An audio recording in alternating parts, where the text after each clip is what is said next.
Chers amis téléspectateurs, chères amies téléspectatrices de DTV, bonsoir, bonjour, tout dépend de l'heure où vous nous recevez. C'est un réel plaisir, encore une fois, de vous recevoir ici sur l'émission Défi politique.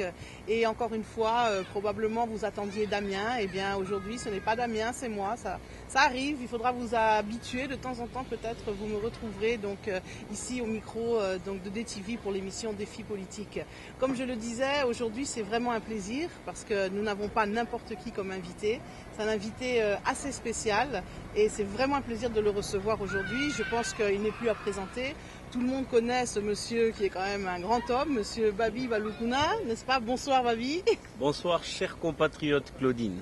Merci, c'est en tout cas un plaisir de te recevoir aujourd'hui dans le cadre de cette émission. Voilà. Alors pour ceux qui ne le savent pas, Babi était ou est, je ne sais pas, tu vas nous préciser, coordinateur de ce mouvement, je pense que tout le monde connaît, Force du combat intelligent, FCI, qui a fait beaucoup parler de lui, qui fait toujours beaucoup parler. Alors, qu'en est-il? Il paraît que ton mandat est terminé, que tu as remis ton mandat, d'autres disent non, il ne veut pas partir, il veut s'accrocher. Alors, qu'en est-il exactement? Où en es-tu? Où en est la FCI? Merci, c'est une question qui comporte beaucoup d'autres questions, mais nous allons faire bref. La FCI existe. Elle a été créée par la volonté de plusieurs Congolais et plusieurs amis du Congo. Et moi, je n'étais qu'un serviteur au service de la FCI. J'avais un mandat d'une année et les une année se sont écoulées. Au moment où nous parlons, nous avions mis en place avec la volonté de tout le monde une commission électorale.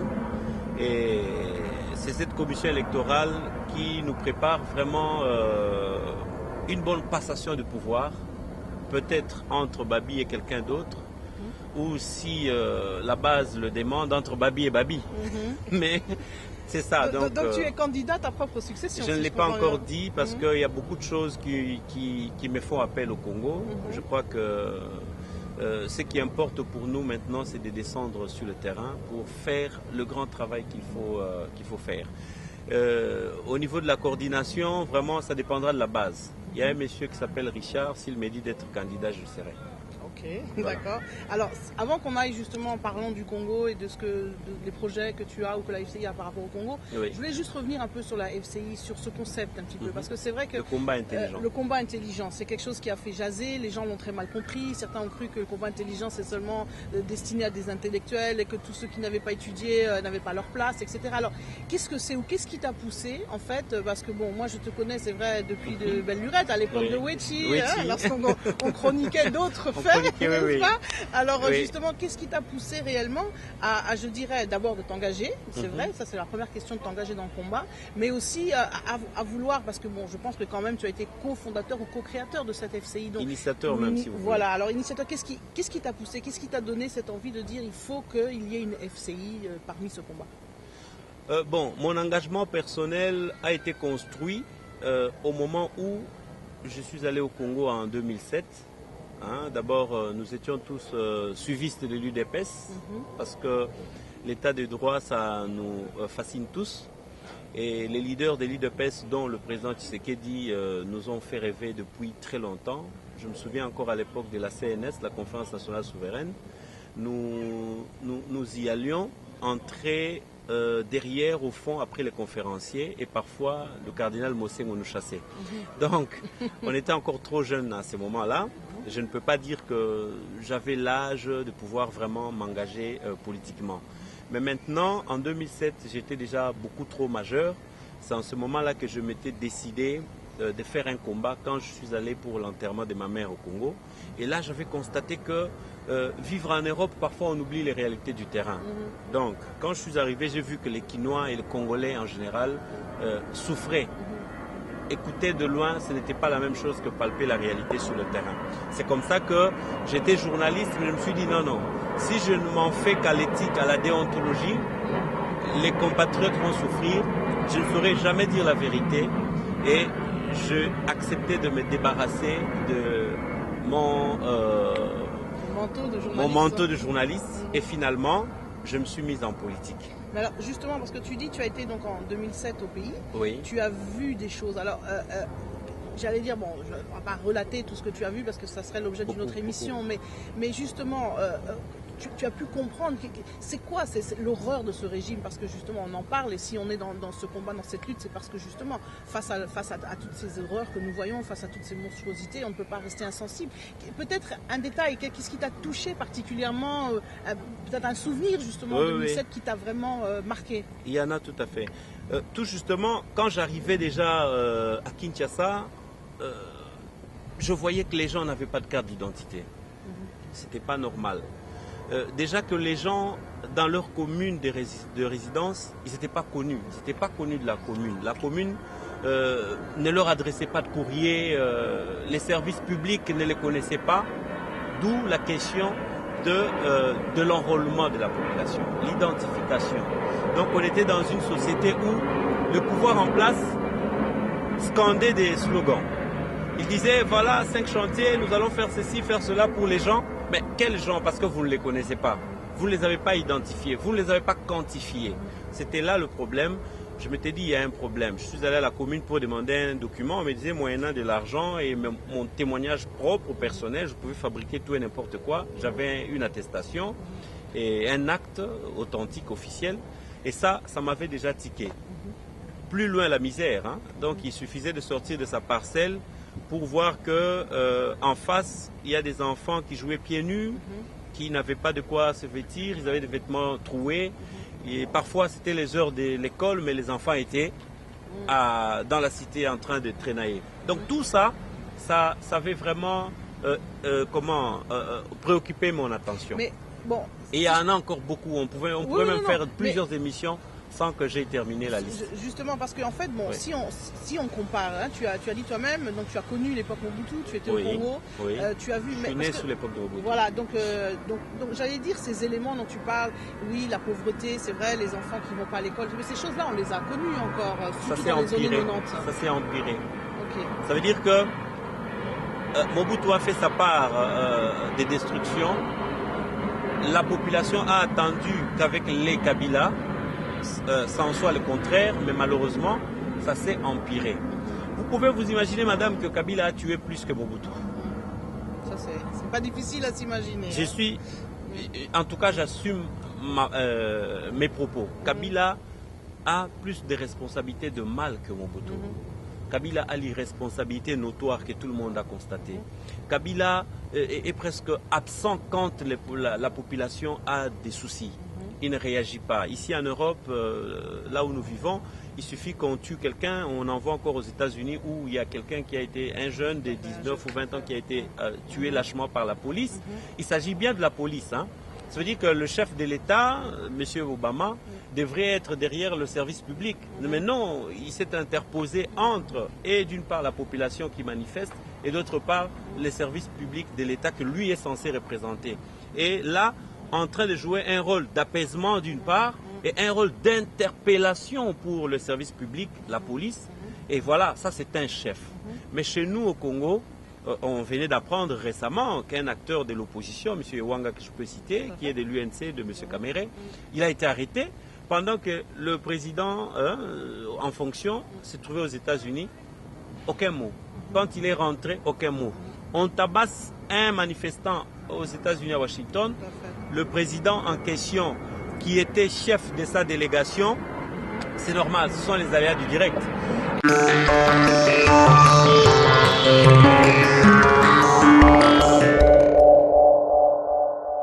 En Afrique, comme partout ailleurs, EDTV, c'est le rendez-vous des internautes.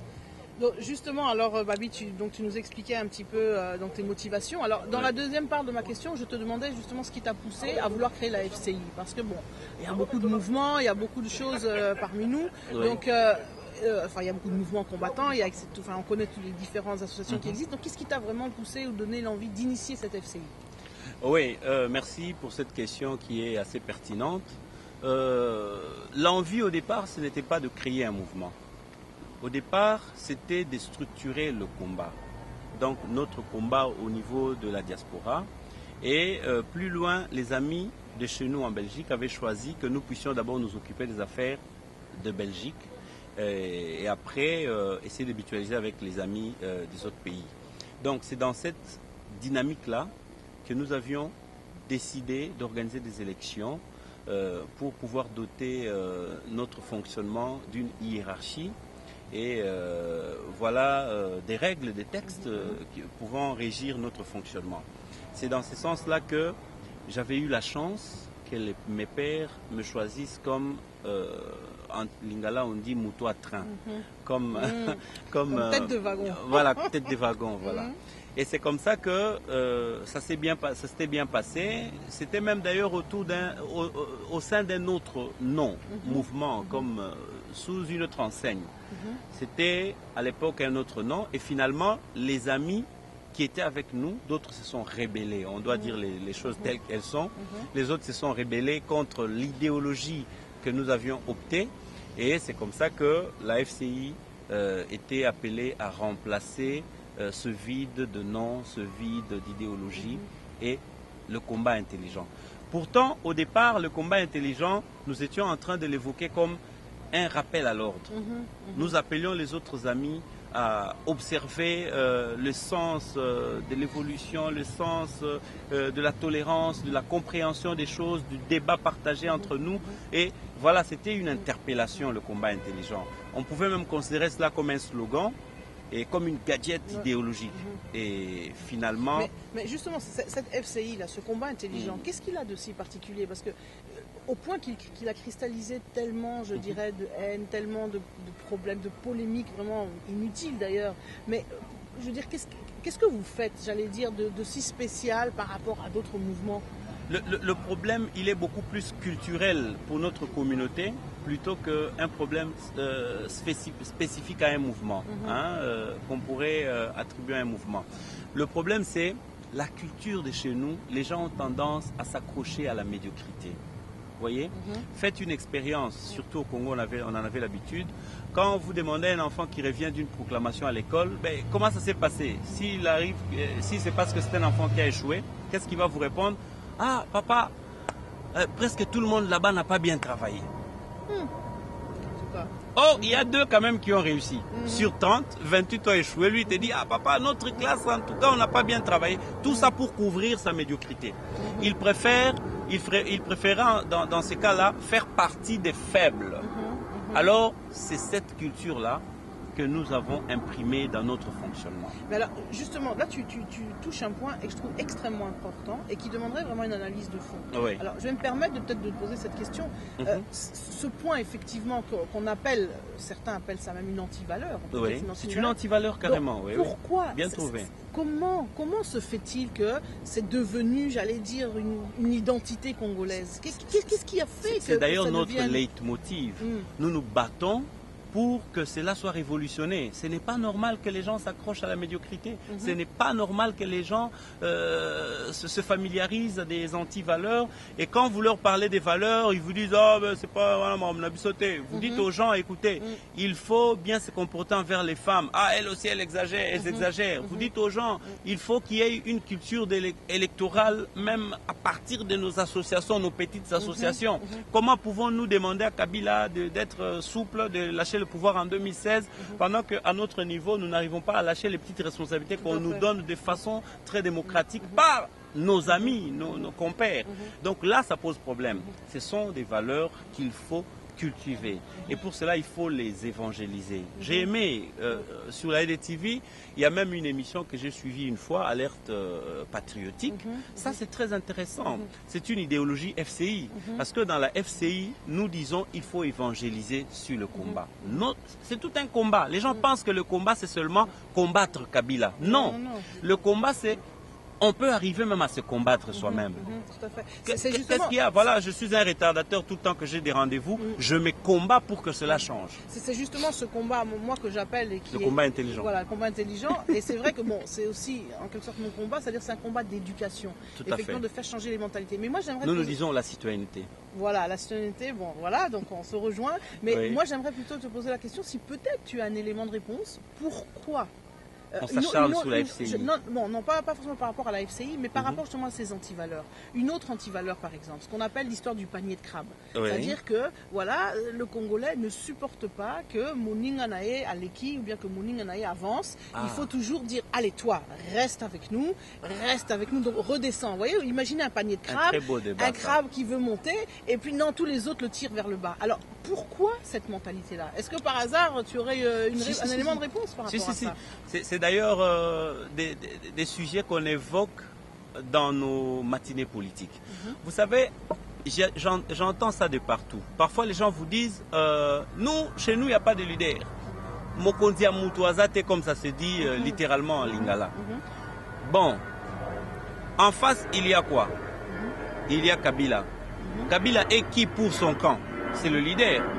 Comment voulez-vous vous battre contre une équipe dans le foot qui est à 11 ou vous voulez être à 8?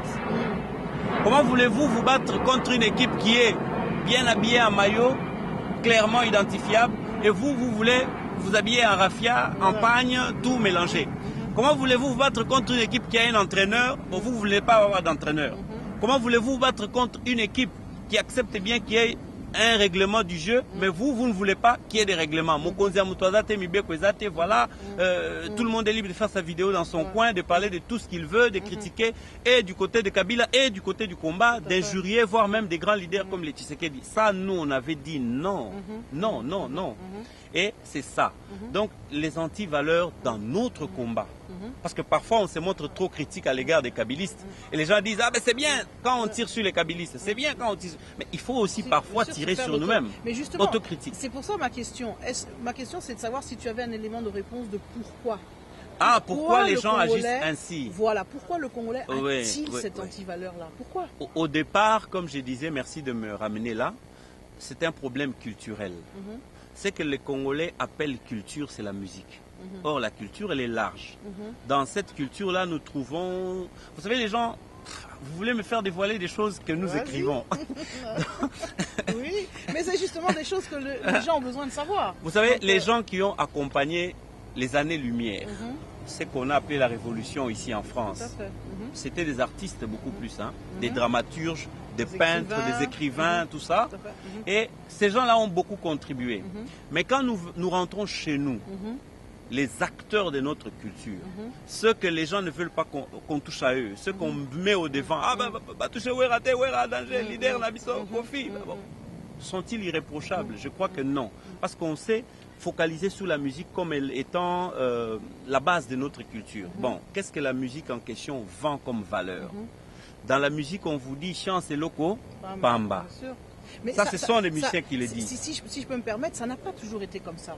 Lorsque tu reprends, justement en parlant de la musique, la richesse culturelle du Congo, je n'arrête pas de le dire. C'est autre chose. C'est tout à fait autre chose. Quand tu prends Batangwa Wendo, quand tu prends les temps de Grand Calais, quand tu prends les temps de la Frisa, même Franco, que j'aimais beaucoup, si tu prends toutes ces chansons, il y avait des messages. C'était d'autres valeurs. Oui, mais d'autres messages qui étaient transmis à l'opinion. Donc justement, c'était comme je le disais, des bonnes valeurs. Il y avait ce rôle d'éducation. Mais là, tu touches un point important. Tu parles de la génération Wera. Non, la génération actuelle dans laquelle nous retrouvons les Wera, les Kofi, tout ça, c'est tous les âges. Mais là-dedans, je vais éclairer. Là-dedans, j'étais juste en train d'épingler des slogans qu'ils nous sortent, mais qui viennent maintenant devenir des modes... comme des modes de vie chez le Congolais. Quand on dit chance et le copamba, ça veut dire vous pouvez vous lever un matin sans être encadré, sans avoir été formé et vous dire voilà je suis leader, ça passe. Vous pouvez vous lever un matin, vous dire voilà je deviens un homme d'affaires avec un budget de 100 € en poche. Non, je suis devenu un grand homme d'affaires. Tout le monde dit chance et le copamba, faut qu'on dit melaye. Ça c'est l'idéologie des musiciens, les valeurs qu'ils nous transmettent. En dehors de ça, quand j'entends des Congolais vous dire ah Mokonzi Amutwazate, après Tshisekedi, apparemment, il n'y a pas de leader. Mais c'est faux. Pourquoi on est dans ce raisonnement? Parce que les musiciens nous ont fait comprendre que tout le monde est devenu prêtre. Allez à Matongé, allez à Château-Rouge. C'est tout le monde que vous passez là qui est prêtre. Quand vous avez 70 000 Congolais, ou 70 millions de Congolais, ça veut dire que c'est 70 millions de prêtres que vous avez en face de vous. Maintenant, entre 70 millions de prêtres, comment voulez-vous en ressortir un grand leader?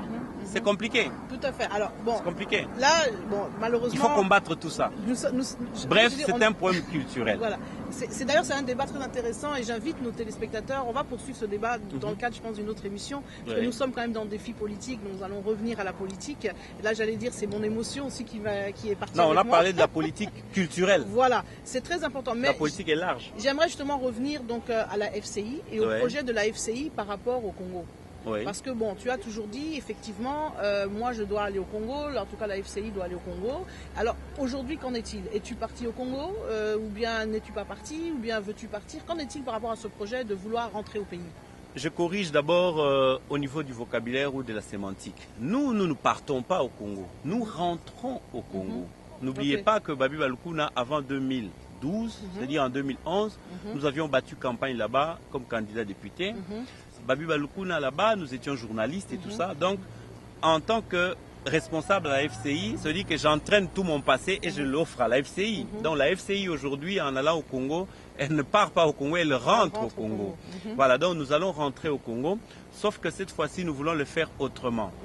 Étant donné que nous y étions et nous y avons tiré des leçons, c'est-à-dire qu'avant de rentrer, nous devons prendre des mesures, des garde-fous, et pourquoi pas anticiper sur les événements futurs au niveau politique. Et c'est pourquoi la FCI est en train de se préparer minutieusement, pas seule, avec ses partenaires. On ne peut pas œuvrer dans un monde où l'Union européenne devient Union européenne, autant toutes ces structures, tous ces temps à se groupir et que nous puissions dire nous évoluons en solo. Non, la FCI recherche des partenaires avec lesquels elle va aller au Congo. Nous saluons en passant les amis du BPK. Nous avions aussi entendu que, en tout cas de ce côté-là, ils veulent aller au Congo. Coup de chapeau, c'est très bien. Ils sont déjà allés. Ah, j'ai entendu aussi. Ils ont déjà implanté leur parti. Voilà, ils ont déjà envoyé précédemment un agent. Et c'est très bien ça. Il faut défier ces gens qui ont pris le pouvoir de force chez nous. La seule façon de les défier, ce n'est pas de les injurier. La seule façon de les défier, ce n'est pas de se moquer d'eux. La seule façon de les défier, ce n'est pas de les minimiser. Mais la meilleure façon de les défier, c'est d'aller sur le terrain. Eux, ils ont pour force l'armée, la police, les finances publiques, les trésors publics. Nous avons pour force naturelle alors, la population. Justement, quand tu parles de défier et de défi, ça m'amène au mot de la fin parce que malheureusement, le temps qui nous est imparti mais demandez à Richard 3 heures du temps. Quand Babi Balukuna est là, c'est beaucoup de sujets. Hein. Nous aurons l'occasion de parler, en tout cas. J'étais journaliste, j'ai beaucoup de choses à dire. Non, je sais bien. Et d'ailleurs, je compte bien, peut-être prochainement, comme tu dis, si Richard nous permet sur EDTV, nous aurons l'occasion, dans une émission culturelle, de pouvoir débattre un petit peu de tout ce dont nous avons parlé. Mais nous avons une habitude ici à Défi Politique, c'est de lancer, en fait, de demander à nos invités de lancer un défi. Alors, j'allais te demander, Babi, par rapport à nos téléspectateurs et nos téléspectatrices qui nous suivent, quel est le défi? Ou bien le défi de Babi Balukuna, ou bien le défi de la FCI, mais quel est donc le défi que tu souhaiterais lancer aux téléspectateurs? En tout cas, le défi que je lance aux téléspectateurs, c'est par rapport aux échéances politiques et électorales. En tout cas, si après 2016, Kabila est encore là, il faut qu'on commence à chercher des pays qui peuvent nous recruter comme peuple. Voilà. D'accord. Donc, en un mot, le défi, c'est ça. Si Kabila, après 2016, se tient en place, il faudrait que tout Congolais se dise Nabandi campagne au pays où il faut recruter comme peuple. Et là, vous avez le droit de changer de nationalité. En toute responsabilité, parce qu'on aura failli en ce moment-là. En tout cas, c'est très bien dit. Mais écoute, Babi, merci beaucoup. Ce fut un plaisir de te recevoir.